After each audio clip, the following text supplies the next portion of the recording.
Hey there! Please sit back and enjoy this program. We hope you enjoy.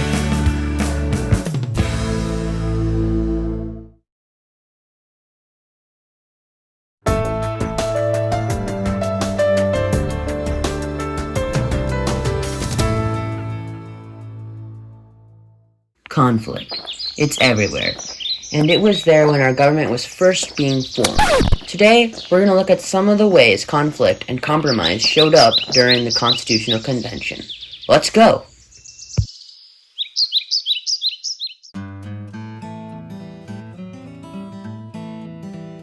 After Shays' rebellion, the guy with the pitchfork, people realized how awful the Articles of Confederation were and how useless they were. So, naturally, they decided to try and fix it. That's why they sent delegates from each of the states to Pennsylvania. Even though their original orders were to try and fix the Articles of Confederation, these delegates had other ideas. And so, in a room with no windows where people were sweating like crazy, they talked and discussed and debated about different things they thought this new Constitution should have.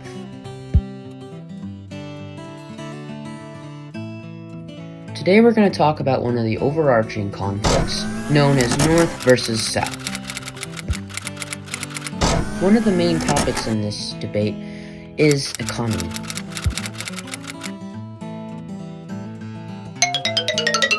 Northern economy is mostly made up of fishing, shipbuilding, and manufacturing. Their main competition was Great Britain, but we'll get to that later. Southern economy was much different. Its main source of economy was agriculture and slave labor, and it was great business partners with Britain.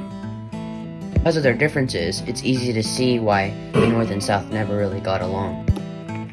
The next piece of information I'm going to give you is on protective tariffs, which is a tax. Specifically, protective tariffs are taxes on foreign imports which increase their prices.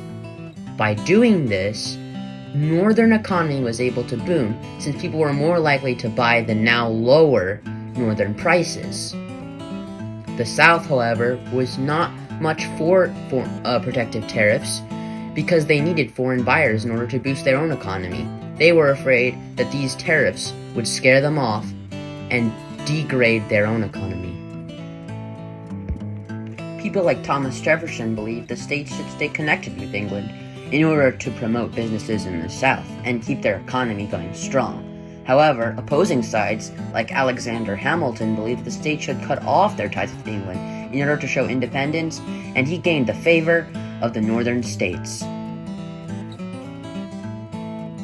Those who sided with Hamilton are known as Federalists, while those who sided with Thomas Jefferson are known as Anti-Federalists.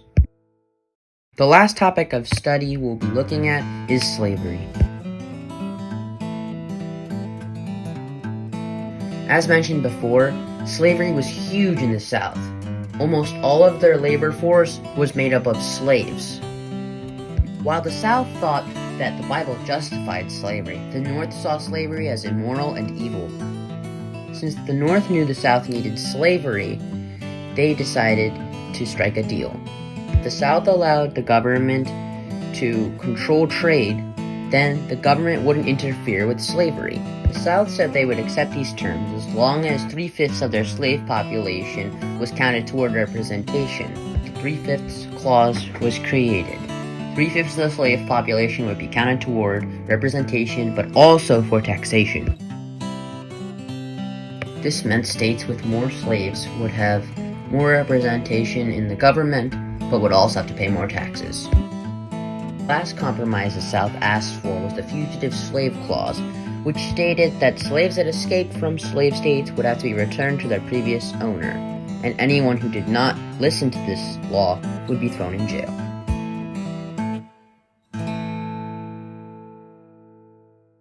And so, after all these compromises, the South finally agreed to sign the Constitution. For a time, peace was felt across the land. Of course, it didn't last long in the 1800s, but it lasted for some time. Now I know what you're thinking. Didn't the North literally just give away everything just for taxes and economy? And my answer to that is, yeah, they kind of did. But you have to know that those southern states would not have signed the Constitution had they not made so many compromises. The main problem with these compromises is that racial issues and many of the racial injustice that we face today is because of all these compromises that were made so many years ago. I hope you enjoyed this video. Bye!